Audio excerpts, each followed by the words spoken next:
As you all might have guessed, Vandana is not going to make it easy for me to follow her. So, good evening, everyone. Senator Mike Johnston, a Teach for America alum whose journey has been a great source of inspiration to me, often says, we must teach our children about both the truth and the hope.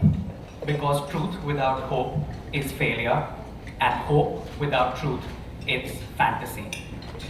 4 years ago, when I started Akanksha's first standalone secondary school, on first day of our school, when all our students were entering grade 9, I got all of them together in this big hall and told them two truths that I knew that day.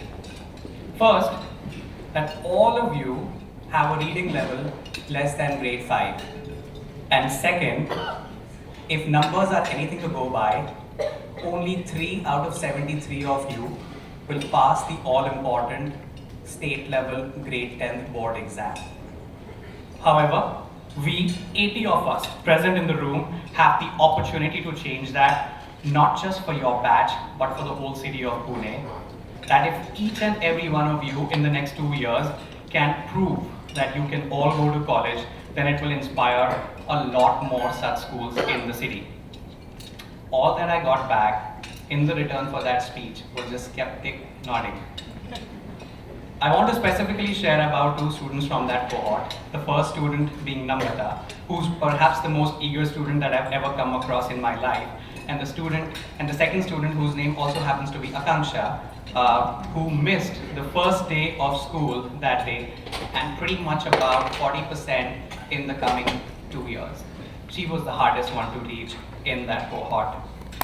Fast forward 2 years. The day of the results has arrived. It was a huge moment for the entire school team. All of us were huddled in this small room. There were parents, the entire school team was there, the students were there, prayers were happening, the students are holding hands. The results are declared. All but one of those 73 students had passed.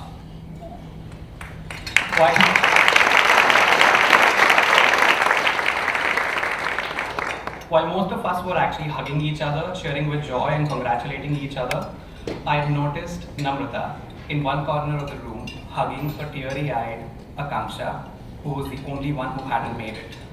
She was whispering in her ears, we will get you through this. I promise we will get you through this. Over the next 2 months, Namrata, who had stood second in the school and had secured an admission to United World College in Armenia on full scholarship, came to school each morning for 3 hours to help me prepare Akanksha for her re-exam.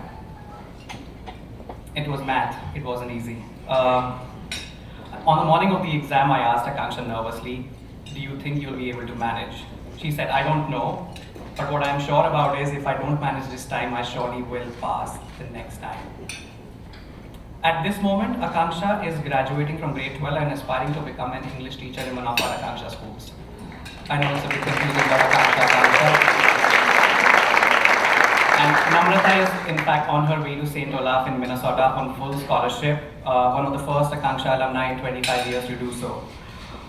Both these stories are in fact a powerful reminder for me that what an Akanksha school experience is all about.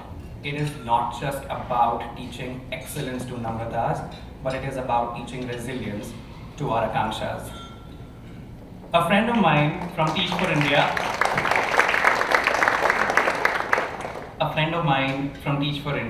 often reminds me every time that we meet over dinner or drinks that there is a country in this world that has as many children as in US, UK, Russia, Brazil, and Japan put together, and that is India. And imagine only 10% of that group that ever makes it to college. Such a mind-boggling loss of potential.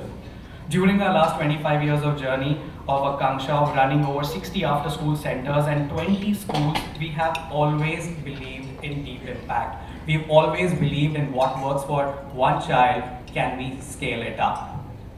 And that is what has made our work so much difficult and yet a lot more meaningful. Over the last year or so, a few of us have been asking ourselves some fundamental questions to design the next phase of Akanksha's journey with the desire to impact more children while keeping the core or the ethos of our work intact. And we have distilled it into a few fundamental questions that I wanted to share with all of you.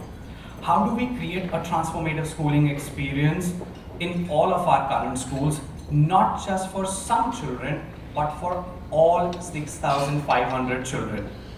How can all of our schools make a difficult yet important transition from just being proof points in the cities to being multipliers by becoming hubs of innovation and sharing them within the wider ecosystem of other school networks and the government system? And finally, how can we truly earn the place at the table to influence the state and the national level policies that would allow for creation of such transformative schools? And as the leader who's been entrusted with this responsibility of leading Akanksha in its third phase, I invite all of you present over here in every possible capacity in helping us to find these answers so that we can all co-create the vision of Akanksha for the coming years. Thank you so much, everyone, and for being present.